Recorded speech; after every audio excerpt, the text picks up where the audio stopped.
Okay, here you go with how to find the explicit formula of an arithmetic sequence when you're just given two terms. If you were given the sequence itself, you could figure out what D was by subtracting A2 minus A1. But this one, and there's one like this on the half test, so keep this work beside you and just follow along and use the numbers that you're given from the half test. Okay, it's kind of confusing, the word explicit and what all that means, and don't look at that yet. What that means, it's a formula that's going to work for any n. So like for this sequence, you're going to find a formula that has n's in it. And say you want to find B50. Well, you'll be able to find B50 by using 50 as n and plugging it in the formula you found. So that's what your explicit formula means. And I put this example here of how to change degrees Celsius to degrees Fahrenheit as an example of an explicit formula. I think that's easier to kind of understand because it will work for all degrees Celsius that you want to change to Fahrenheit. And you're going to do this in Unit B. At the end of Unit B, we will convert Celsius to Fahrenheit and vice versa. So, but this is explicit because for any temperature I want, 35, 39, whatever, degrees Celsius, I can plug it in this formula, do the computation, do the math, and I am awarded with the answer of degrees Fahrenheit. So that's explicit formula, changing Celsius to Fahrenheit. That is what we are going to, this is just an example of an explicit formula. That is what we're trying to do with this. Now this is the general formula for a sequence, for an arithmetic sequence. This is the nth term. This is the first term. And you're always going to be given the first term. Notice in every one of your homework examples, you're going to be given that first term. And you're going to be given some nth term. So you're going to be given a first term and some nth term. We happen to be given the sixth term here. The sixth term. What we don't know is D to find our explicit formula. So we have to do a little bit of algebra to find D. Okay, so but let's write down what we do know. We're given the sixth term and the first term. Okay, so let's make this B6. How about I don't write that? How about I don't skip that step and I write B6 equal B1 plus common difference D times n minus 1. Okay, what is n? We are given Bn. We are given B6. In this particular problem, we are given n as 6. N equals 6. I think that's the hardest part of figuring out these, is when you get to this, what's n? Okay, so let's review. You're given the sixth term and the first term. You're always given the first term. So you can always plug in a number here. You're given the sixth term, the ninth term, the 11th term, the 20th term. You're given this term. And when you're given that term, you are also given n. That is n. Okay, let's fill in the blanks here. The sixth term, it's 17. It's not 6, it's the sixth term is 17. The sixth term is 17 equal the first term. The first term. And in these problems, you're always going to be given the first term, 2. Plus, D is what we don't know, so we just keep it as D, times, and we are given n. We were given B6. We are given the nth term, 6. N is 6. If we were given B17, I shouldn't use 17. N would be 17. If we were given B3, n would be 3. Okay, so when you're given this high term here, this part here is n, and it goes here.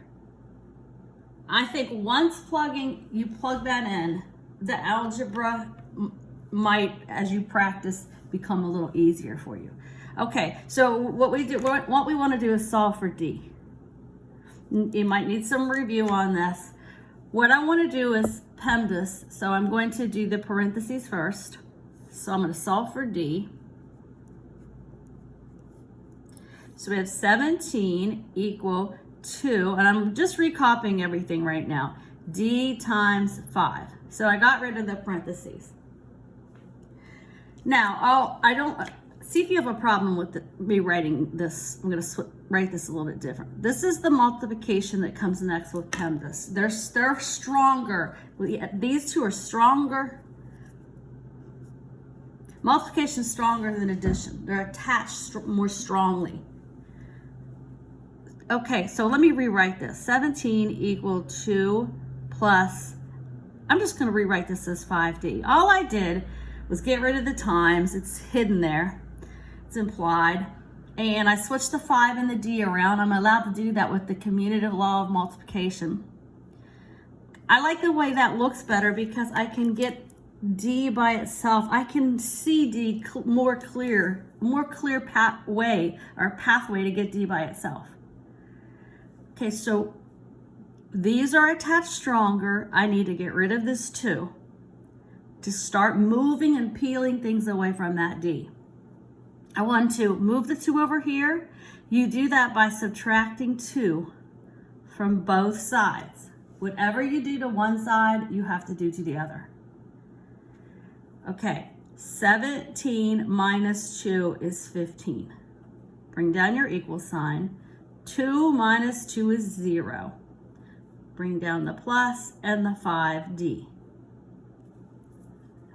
So 15 equal 5D. Okay, we still want to get D by itself. These are attached by multiplication. So in order to get rid of the 5, we divide both sides by 5.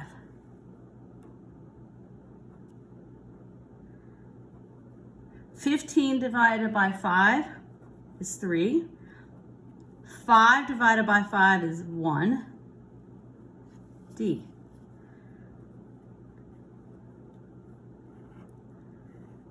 That's a long problem that's the longest problem you're going to encounter on the half test because of the algebra involved to find D. All right, so let's review for a second here. You got B6, B1, so you're given some information. You're given N, which is 6. You're given B6, which is 17. And you're given B1. Okay, right here is where I get the most questions. What is N? It's whatever this is. All right, now that we know what D is, we can go ahead and, let me move over here. Find our explicit formula. That's going to look like AN equal some things over here. And you'll be able to find the nth term for any term in this sequence. So let me recopy. Why did I switch to A's? I'm so used to using A's. Bn equal B1 plus D times N minus 1. Now that we know what D is, we can find a formula that will work for this sequence to figure out any term. Bn equal B1 is 2, up here. Now we do know our D.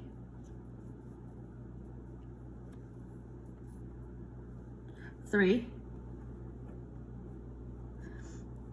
Leave all your n's as n's because we're finding a formula, a general formula that's going to work for this sequence for any n we want to find. If we want to find B50, we can use this formula. Okay, this is really right. This is correct. It's just not simplified. So we need to simplify this and you're finished. I'm recopying the 2, but I'm going to use the distributive law here. I'm going to recopy the plus. 3 times n is 3, and I'm going to write it 3n like that. There's a really little times in there. And then 3 times negative 1. I'm going to, well, how about I just don't skip that then? Maybe I just should write it this way. 3 times negative 1. Okay, because you might be, as you get better at these, you might be able to write 3n minus 3. But let's not skip a step. Let's do 3 times n plus 3 times negative 1. Or some people put the negative here. Okay, so what do we have? 2 plus 3n, I'm just going to make it look better. I'm going to change that to a minus 3. One more step. Add terms that look alike. We can take the 2 and the negative 3 and add them together. We can't add 3n to anything. It doesn't look like anything else. There's no other, there's not a 5n, a 6n, a 20n that we could add a bunch of n's together. The only thing that we can combine on this side of the equality is the 2 and the negative 3. And 2 plus negative 3 is negative 1. And then the rest gets recopied. And that is how we get the explicit formula for this particular sequence. Okay, and let me prove it to you. Let's check. That's not how you spell check. Okay, let's find, you don't have to do this in the homework, but I just want to show you really what the explicit formula means. Let's say we want to find B3.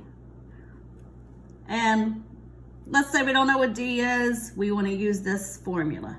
Because if we knew what D was, we could just say, well, we do know D is 3. We could say 2 plus 3 was 5, and then 5 plus 3 is 8. We should be getting 8 for our answer, because that would be the third term. But let's use the formula, because we found the formula that will work for any n. Okay, so B3 is equal to negative 1 plus 3. What term are we trying to find here? What is n? 3.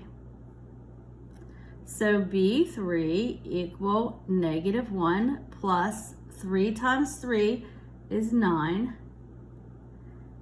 And negative 1 plus 9 is 8. So I just showed you that part to help you understand what an explicit formula is. You found the formula for this.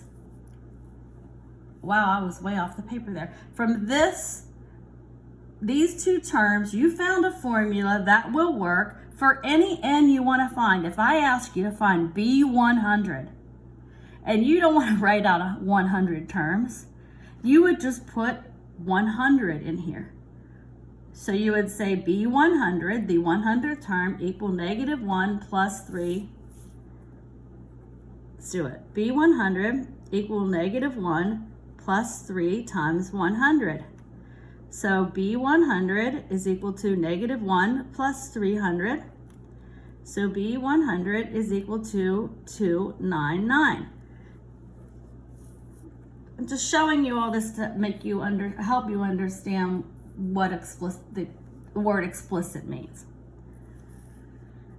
Okay, and I'll do another one if this doesn't help. And there's also one in the course content that's called arithmetic sequence problem number 2 or something, or number 2, and it gives you a B1, or I think it's T's, a T1 and a T something else here, and you have to go through the same process. So you can watch that video too. The other video with arithmetic sequence is when you're given the sequence itself, 2, 5, 8, and you're asked to find this formula. And it's much easier because you can figure out D straight from the formula. So both types of problems, whether you're given the sequence or whether you're given the first term and the nth term, your main goal, or your step 1, let me word it that way. Step 1 is to find D. And when you're given the sequence with commas in between, you can find D and plug it in your formula. You can find D and you're good to go from here down. Where'd I do it from? From here. But when you're given two terms, the first term and the nth term, you have to go through this algebra to find D. And then you plug in here. This way is longer. All right, I'm going to stop talking now. I tend to carry these on too long and they take a while to upload. I'll send this to you. You look it over and let me know, and then I can help you some more this evening when I get back.